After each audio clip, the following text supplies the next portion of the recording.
up, guys? Welcome back with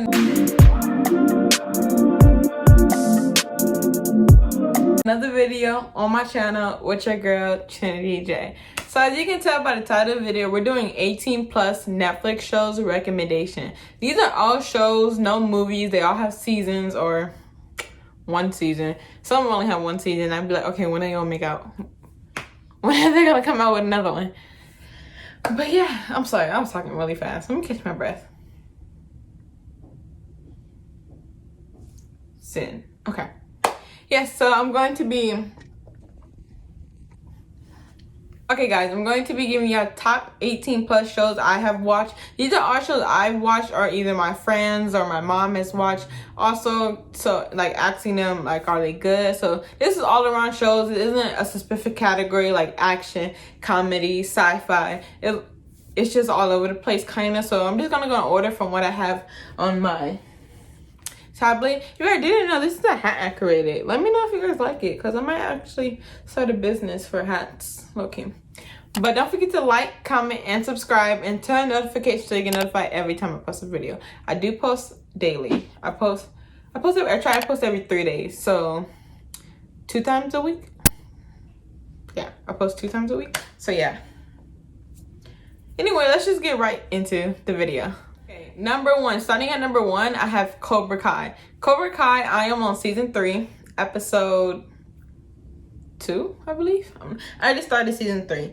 But, okay, the gist of the show is Cobra Kai is about a kid named Miguel. It's based on the movie The Karate Kid. If you guys have, I have not watched that movie, and I'm watching Cobra Kai and I'm not like missing out any parts. They do flashbacks into the parts that were actually in the movie Karate Kid. So to me, you're not missing much if you don't want to watch the movie Karate Kid and just start with watching Cobra Kai. Cobra Kai is the one I'm binge watching right now. I'm almost done. There's 3 seasons. Another one's coming 4.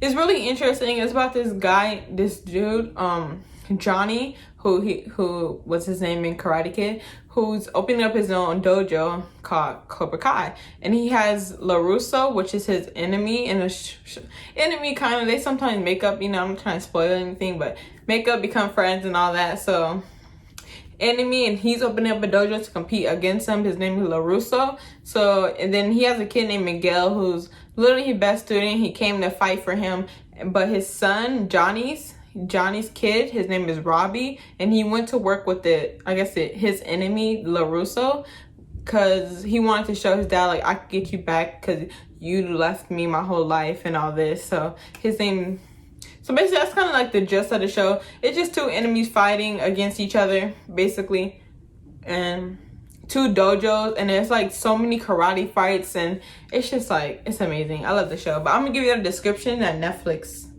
gave me instead of giving y'all like, okay guys, I'm sorry I had to cut that, but this is basically what it says about the description of the show. 34 years after the events of a 1984 All Valleys karate tournament, a down and out Johnny Lawrence seeks redemption by reopening the infamous Cobra Kai dojo, reuniting his rivalry with a now successful Daniel LaRusso. So Daniel LaRusso is now like rich. He has his own car dealership. And it's just drama that keeps going on over and over. He has a daughter, and his daughter is involved in a lot. So yeah, that's basically it. It was Daredevil. I guess you already know about this. Like, he's blind, and he wasn't born blind, but he got blind by being in a car accident, I believe, with a fire. I don't know, it's been a while since I watched it, so this is coming off of memory. I believe I have not finished it. I believe I've begun it, but I didn't finish it. But he has his own, he's trying to make his own I think lawyer firm or like attorney firm so he can help other people out, because these senses are all really good, and he's like really, really smart.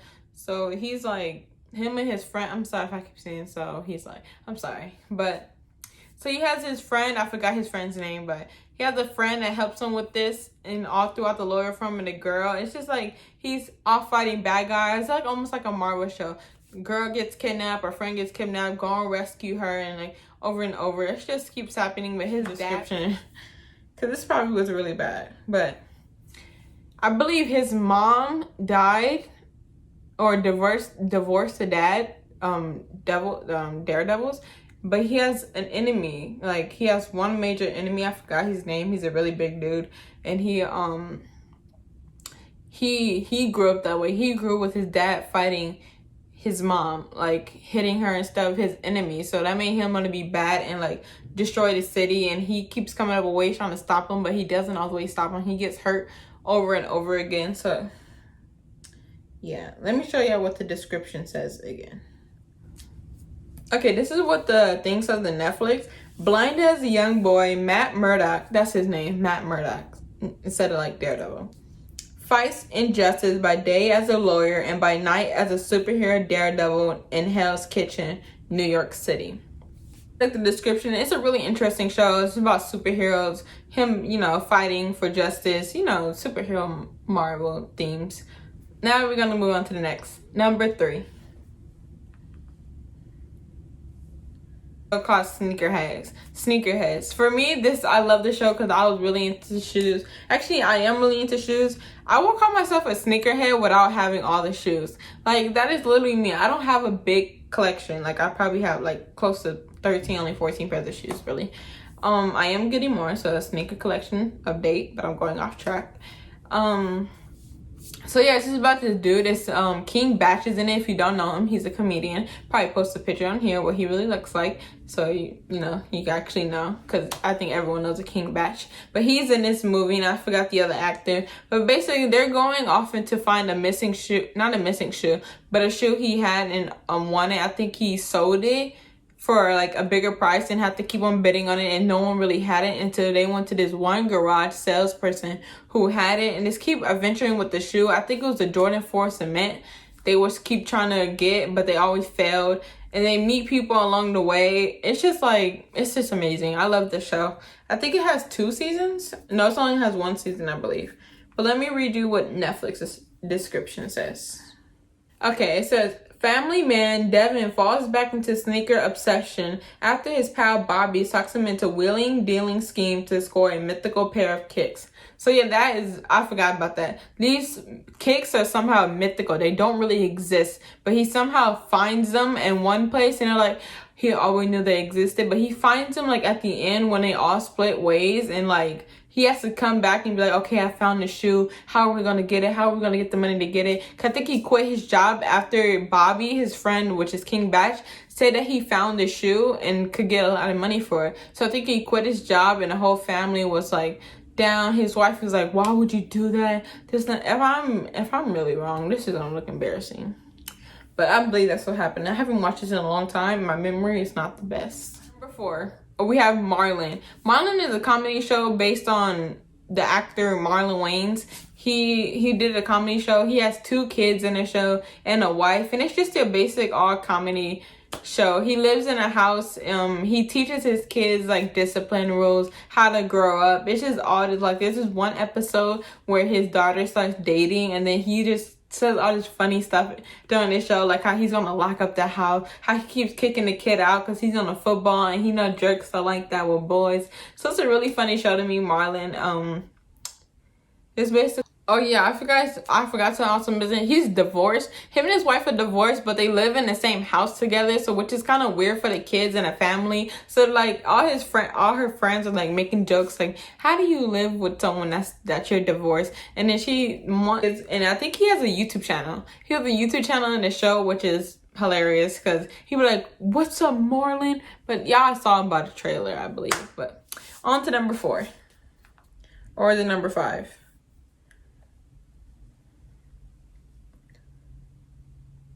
Number 5 is the healing powers of Dude. It's about this dog who is what do you call it? The service dogs, and he has an owner, which is a boy. His parents gave him to him because he has anxiety. He's scared to go to school, and I think it's his first day in middle school, and he was really scared. So his family got him a service dog. And his service dog basically just protects him through the whole way. He talks in the show, and they keep sorry guys, this necklace it's like choking me up here. I think I put it on too tight, but I didn't feel like fixing it. So basically in the movie, every time he has anxiety, the dog would show up and like help him. Like if someone is being rude to him, he'll like fight him back for him. If he's being in a fight or something, like he'll just come and hug him, and it helps him throughout the whole day. His name is Dude, and it helps him through his anxiety and everything. When this is one time when he was sinking into the floor, like he thought he was sinking in the floor because of how much anxiety he had on the first day, and then the dog came and helped him pull him from the floor, even though he wasn't even really sinking to the floor. It's amazing how the show is. But I'm gonna show y'all what Netflix says. When an 11-year-old boy with social anxiety disorder starts middle school, he finds strength in a scruffy emotional support dog named Dude. So yeah. On to number 6. Number 6, I have the show Raising Dion. I'm pretty sure most of the people have heard of it. It only has 1 season right now, which is very rude. I've been waiting since the 2nd season. I'm sorry, but this has been a long time since I watched Raising Dion, since they haven't came out with a new season. So I've been watching other shows, but what I can remember is he has a dad, and his dad died in a storm, I believe. He was in a storm and his dad died. So the little boy somehow gains powers. Not from his dad dying, but he gained power somehow, but I forgot. I'm not going to spoil that. Y'all can just watch it. But he gains powers, and his mom is so surprised whenever it happens. Like, first it was a car coming towards him, and he turned invisible. It was just, like, astronomical, because she was like, what was that? And, like, it was crazy. And then it's the enemy. Like, I'm not going to tell y'all who the enemy is, because it wasn't obvious, but I was like, I did not know he was the bad person. So I'm not going to tell you that, but basically, I'm just going to tell you the Netflix version just so I won't spoil anything. Okay, it says it here. This is the Netflix description. Widowed mom Nicole struggles to raise her only child Dion, not knowing a 2nd grader possesses powers beyond anyone's comprehension. So I believe he has a friend. I don't know, but I know the show All American. All American is literally my favorite show. I only could watch it on CW season 3 or season 2. I think season 3. Season 3 I can only watch on CW right now. I have been missing a few episodes lately. I need to catch up on them. But it's about this dude named Spencer James. He lives in Crenshaw. He lives in Crenshaw, and he's trying to become an NFL player, trying to reach his dreams of becoming an NFL player, because his dad named Corey left him. So he's trying to become an NFL player by switching schools. He used to go to Crenshaw, now he's in Beverly Hills. So he moved in with this new rich people. I totally forgot their last names. Oh, the Bakers. That's their name, the Bakers. I still don't know her name, but I just know the last name. And I forgot. What's the boy's name? Okay, anyway, we're just going to say the Bakers family, because I can't remember right now. I have a short-term memory. Long-term, short-term, I have no memory. Anyway, the Bakers family. So he goes and moves in with the Bakers family, which is the coach of the football team from Beverly Hills. So he goes in and moves in with them to be closer to Beverly. So he wants to travel to Crenshaw all the way to Beverly. So they help him. But in the first episode, his boys, because they're on the same team, the coach's son and him, they're all on the same team. So they start bragging on him because he never wants to do in teamwork. He always wants to stay in Crenshaw, where his heart really was at. He only moved to Beverly so he can be in the NFL and say that he came from a better position to saying that he came down below. But the story is based on a true story of the dude named Spencer James in real life, who is an NFL player. But I'm gonna tell you what it is on Netflix. Okay, this is basically the description of it. Spencer James is a rising high school football player and a student at South Crenshaw High. But with Coach Billy Baker recruits him to join his team in Beverly Hills, Spencer's mother Grace and his best friend Coop convince him it's an opportunity he has to seize. Forced to move in with Billy and his family to protect his transfer permit to Beverly, Billy's son Jordan, his name's Jordan, I forgot, who is also the starting quarterback, is less than thrilled to be sharing his father's attention or the team's spotlight. While Spencer struggles to find his footing, he makes an unlikely friend in Jordan's sister, who is struggling with her own demons. So, her name in the show, but Samantha Logan, the actor, I don't know but yeah, that's basically it of the show. It's a really interesting show. Top 5 in my book. I love that show. I literally am watching it now, even though I missed a couple episodes, only because on CW every episode only comes out on Tuesdays, and I be forgetting. Number 8, I have Fuller House. You guys already know this is based on the show Full House, but them all grown up. So I haven't watched all of it, but I do know it's just them all grown up. Kimmy now lives with I can't remember their names. Lives with the Full House people. Rebecca. Her name's Rebecca. Rebecca, Jesse's girlfriend. They all moved out, so they basically, it's her and her kids. Her and what is her name? Okay, her name DJ. I totally forgot. DJ comes and lives in the new house, well, in the house that Danny was living in with her kids. And all her kids live there, plus Kimmy's, and so does Stephanie. Stephanie lives there. The only people that's not in the show are the twins, the Ashley Ocean twins. Those two Ocean twins, they're the only ones not in the show when they grow up. But basically, it's just all about their kids, kind of. So, yeah. Number 9 is Young and Hungry. Young and Hungry is literally my favorite show to rewatch. I'm not sure how many seasons it has. I'm not sure. But Young and Hungry is basically about this girl who's willing to become a chef for a top engineer or producer to someone. So, or celebrity-wise, she wants to be a celebrity chef. So she meets this guy, Josh, who is a celebrity, and he is married. Well, about to get married. But after he becomes a chef, I think her name's Gab. I'm just gonna read you the description. Clearly, I'm terrible at describing shows. It is a sitcom. It says, Feast young food blogger Gabby is desperate for a job. When she finds a wealthy tech entrepreneur, Josh needs a personal chef she wants to position. But Gabby must prove to Jade Elliott, who would rather have his boss hire a famous chef. Gabby gets help from her best friend Sophia and Josh's housekeeper Yolanda in order to turn the opportunity into an employment and maybe love. So yeah, it's just basically about her trying to get a chef job, but she lives with her best friend Sophia in this 1-bedroom apartment that's, I think, in the same building but different. I'm not sure. But she has it's his housekeeper that what's his name? The tech producer Josh that Gabby will be working for, I forgot his name, but he's a funny character in the show. He's always bagging on Yolanda, it's just so funny. The sitcom is really funny. Number 10. For number 10, I have the show Lucifer. Y'all know Lucifer as the devil, which is basically the show's about. But in this show, he's the devil, but trying to be good. And he's trying to be good because he met a girl, her name's Chloe Decker, and he is basically vulnerable around her. He's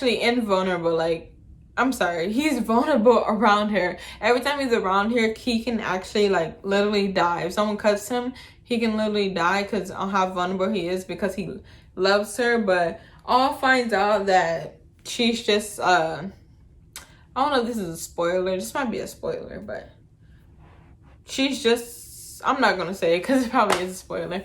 But yeah, it's basically about him becoming good, and he's risen from, HELL to go up to, he's not in heaven, but to go up to earth, because now he wants to live with all the humans. But his brother, Amenadale, really wants him to go back down there to HELL until he finally realizes, okay, you're doing good here, and you probably don't need to go back to HELL until a demon comes in, which is Mazikeen. Her name is Maze, and she's basically a demon who used to live with Lucifer and rule the kingdom. So he meets a therapist while he's on Earth named Linda, and he helps him through all his mental problems that he has up there and how to show his face to the true world. And out there, he's with a detective, which he's now on the police force solving crimes with Detective Chloe Decker while he's out there. He basically, it's just he's a detective, and it's a funny sitcom because there's some funny jokes in there that he really makes,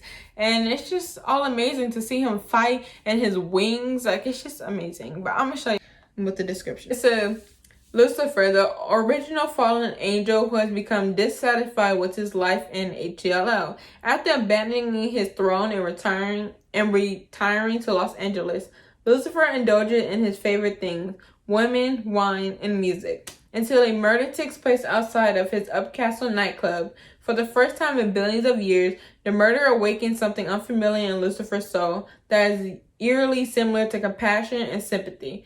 Lucifer is faced with another surprise when he meets an intriguing homicide detective named Chloe, who appears to possess an inherent goddess, unlike the worst of humanity, to which he is accustomed. Suddenly, Lucifer starts to wonder if there's hope for his soul.